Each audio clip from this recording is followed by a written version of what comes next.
Without digital equity, is there a career path for visually impaired people? Part 2. Speakers: Mike Hess, founder and executive director, the Blind Institute of Technology; Sarah Mark, manager of workforce development programs for people with disabilities at Salesforce; and Moderator, Mason Ameri, author and professor with Rutgers University. Hello, everyone, again.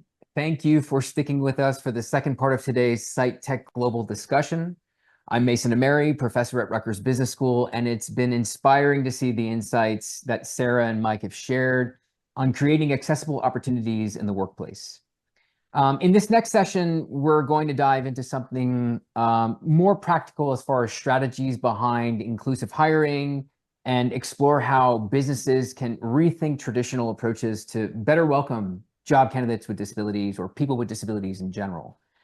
With Sarah and Mike here to guide us, we'll uncover some real-world practices that make a difference in bridging the employment gap. So Mike, my first question is for you. What's been the most effective way BIT has found to help hiring managers focus on skills rather than assumptions about what someone with a disability can or can't do?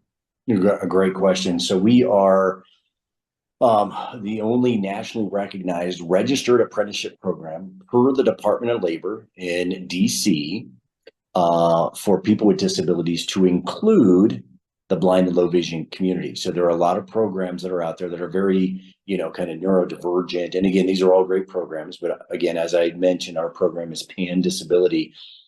And so registered apprenticeships, for those who don't know that kind of terminology or what that is, like what's the difference between an apprenticeship and an internship? Apprenticeships are, first of all, always paid. And what's great about the apprenticeship model is they are competency based. So they're skill oriented based internships. And so you can quantify this, it's measurable, right? So for organizations that are looking for talent that can kind of prove their competencies and their skills, I think our model is fantastic for those organizations. Fantastic. And Sarah, how does Salesforce help its hiring managers see the value that candidates with disabilities bring to their teams? So that's a really good question. We do a lot of enablement internally. We do a lot of training and create learning opportunities for people around inclusive hiring. Like I mentioned earlier, it's a core value of Salesforce. Equality, sustainability, and accessibility are core values. So we sort of start with the assumption that we all share those values, and that when those values aren't in action, it's because of a lack of information or resources. So we try and address those. The other thing we do is sort of look at the whole life cycle of hiring. So the same way I talked about using a hub and spoke model for our workforce development program, we think about from the moment of outreach when we're recruiting for a role, how are we letting the disability community know that these are opportunities that they are welcome to apply for. And one of the big things that we did early on in the Office of Accessibility is ensure that there was an accommodations request form attached to every job hire. So when there's somebody coming to the Salesforce website to look at job opportunities within Salesforce, there's also very clear instructions on how to request accommodations for the interview, for the hiring process.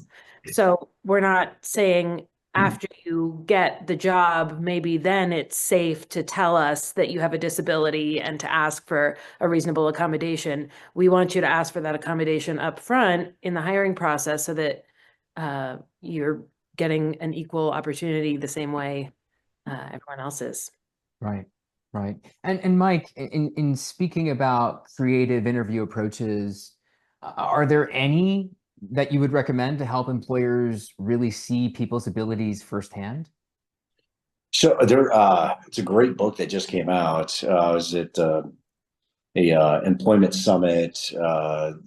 Actually, the head of all talent for Salesforce was actually at the summit in New York City just a few weeks ago, and they had a guest speaker, Adam Grant, who Harvard grad, and his whole, like, so he's a business psychologist, so industrial organizational psychologist. So he teaches this in the psychology.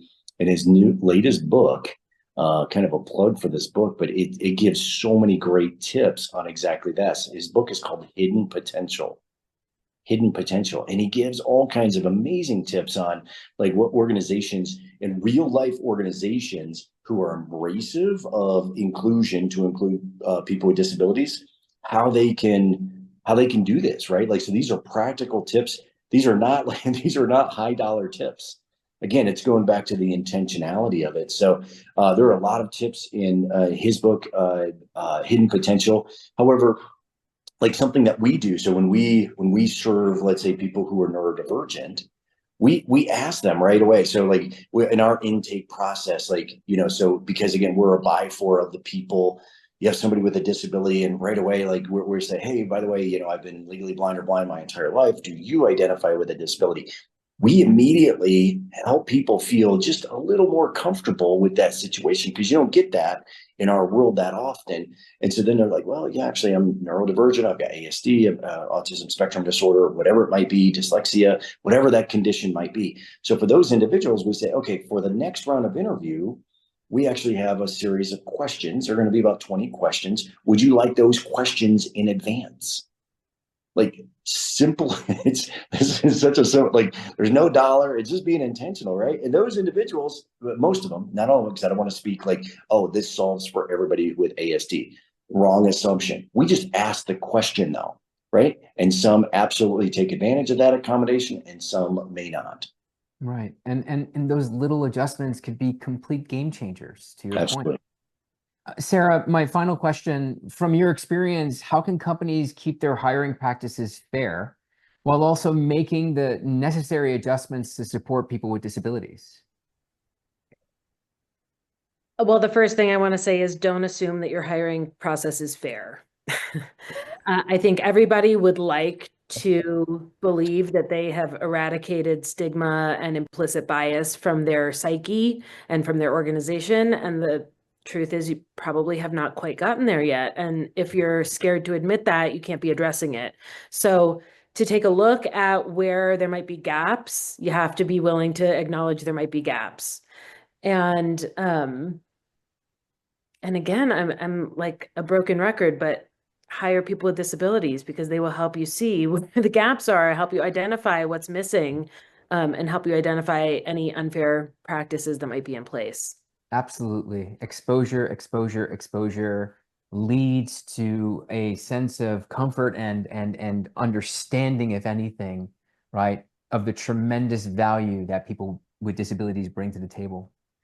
Thank you, Sarah and Mike, for another wonderful, insightful session. It's clear that creating an inclusive hiring process isn't just about adjusting policies. It's about changing perspectives and building a real understanding of the strengths and contributions professionals with disabilities have to offer.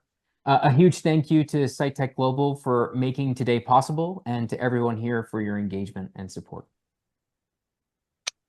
Thank you. Thank you so much. Thank you.